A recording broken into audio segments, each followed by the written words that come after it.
নজর রাখবো পরবর্তী সংবাদে।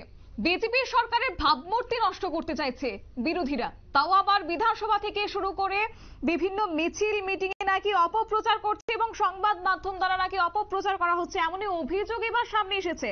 সরকারের ভাবমূর্তি যাতে নষ্ট না হয় সেই লক্ষ্যে এবার বিজেপি প্রদেশ কমিটির নির্দেশ বলে আগামী 4 অক্টোবর শুক্রবার 29 কৃষ্ণপুর বিধানসভা কেন্দ্রের বিজেপি মণ্ডলের উদ্যোগে প্রতিবাদ বিক্ষোভ মিছিল সংঘটিত হবে।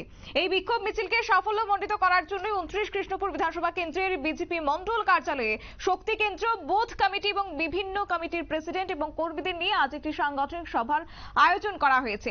এই নিয়ে মন্ত্রী বিকাশ দেববর্মার কি বক্তব্য রয়েছে শুনুন।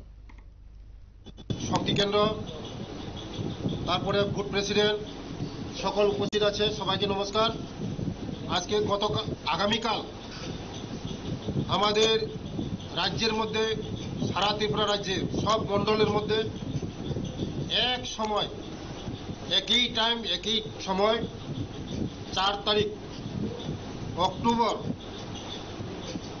রাজ্যের মধ্যে একসঙ্গে প্রতিবাদ মিছিল এবং বিক্ষোভ মিছিল হবে।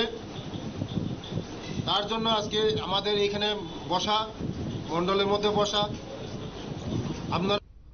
আপনারা শুনেন মন্ত্রী বিকাশ দেববর্মার বক্তব্য এবং 29 কৃষ্ণপুর বিধানসভা কেন্দ্রে দীক্ষার বিক্ষোভ প্রতিবাদে সামিল হবে প্রত্যেকে আগামীকাল, এবং এমনটাই জানিয়েছেন উপজাতি কল্যাণ দপ্তরের মন্ত্রী বিকাশ দেববর্মা। এবং এক সাংগঠনিক সভার মধ্য দিয়ে আজকে তিনি এই বিক্ষোভ মিছিলের কথা তুলে ধরেন, একই সঙ্গে রাজ্য সরকারের উন্নয়নমুখী প্রকল্পগুলির কথাও তিনি আজ তুলে ধরেছেন। নিয়ে নিচ্ছে ছোট্ট একটি বিজ্ঞাপন বিরতির সঙ্গে থাকুন।